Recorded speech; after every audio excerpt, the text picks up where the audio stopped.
Hey, good morning to everybody. Happy Thursday. It's Daryl here. It is bright and freaking early, man. It's 3 a.m. here in Connecticut on the East Coast. I actually just ate my egg sandwich if you watched my last video. I just finished my breakfast. Okay, that's my usual morning routine, by the way. I figured I'd show you guys a little more of my morning routine. Okay, this is what I want to talk about. There's talk that J.D. Vance might be the vice presidential pick for Donald Trump. And he bothers me in a very specific way. Well, a lot of ways, but one way in particular. J.D. Vance, he talks about the Mexican border and people coming in and poisoning the country. And I think he complains that his mother was hooked on something or something. I got to watch what I say. A lot of times I'm a little too specific about these substances, and the monetization, I get yellow lighted. So you got an idea what I'm talking about. And it made me think back. I've been clean and sober since October 23rd of 2006. I thought back to 2003. Okay, and I want to tell you really quickly about that. Back in 2003, I used to hang out with two of my friends. They were about my same age, and we would hang out Thursday, Friday, and Saturday every single week for probably a couple of years. I don't know where they are now. They're probably passed away or in jail, to be perfectly honest with you guys. And this is how it worked. Every single week, I would get paid on Thursday. I was a Teamster truck driver. I made about, this is in 2003, I made about $700 a week. And I would spend $600 of that. I would save about $100. My rent was like $450 back then. And I would scrimp and scrounge or borrow money from my family later in the week. But on Thursday, when I got my paycheck, I would spend $600. I would spend like almost my entire paycheck every Thursday, and my two friends would come over, and we would use rock. And then Friday, my other friend would get paid. He worked at his father's mattress store, and he got paid about the same as me. And so we spent another $600-700 Friday night. And Saturday night was the big night. That was when one of my friends was like a lead machinist in a machine shop, and he got paid about $800. And we'd spend his whole check. These two other guys lived with their parents at like 40 years old, and kind of pathetic. And this was every week. So add that up. That's $600 back in 2003 is about. I googled this. It's about a little over $1,000 now in 2024. So it's like spending right now. It's like spending $3,000 a week. Okay. And we did this every single week for years. Okay, keep that in mind. All right, because people like J.D. Vance are complaining, and this bothers me not because I'm trying to speak out for immigration or immigrants. It's because I'm trying to speak out for addicts.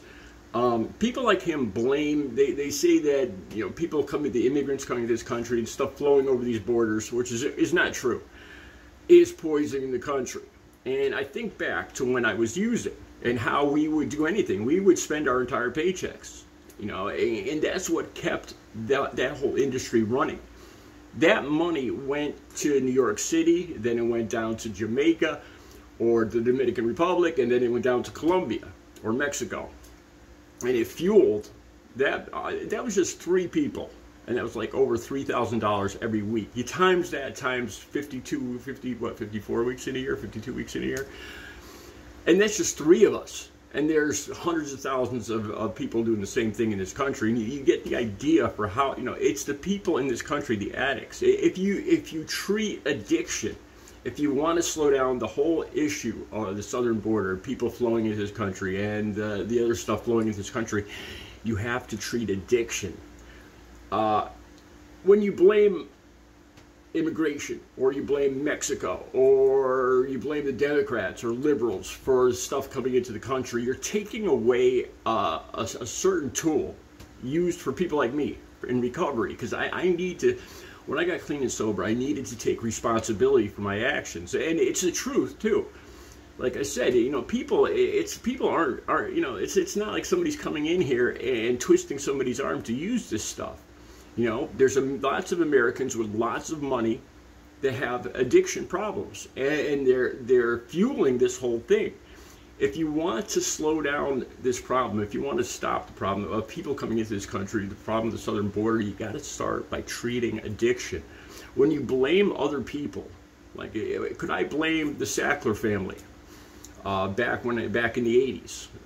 I started using coke, and then I went on to rock. Could I blame Pablo Escobar? Could I blame the CIA supposedly for flying this stuff in, the whole money for guns, that whole thing? Or the Sackler family? I started out drinking, then he started on cocaine, then to rock, and then I had 2 back surgeries, and I ended up eventually getting addicted to oxycodone, which led to heroin. And here I am, you know, and I've been clean and sober for 17 years and 9 months.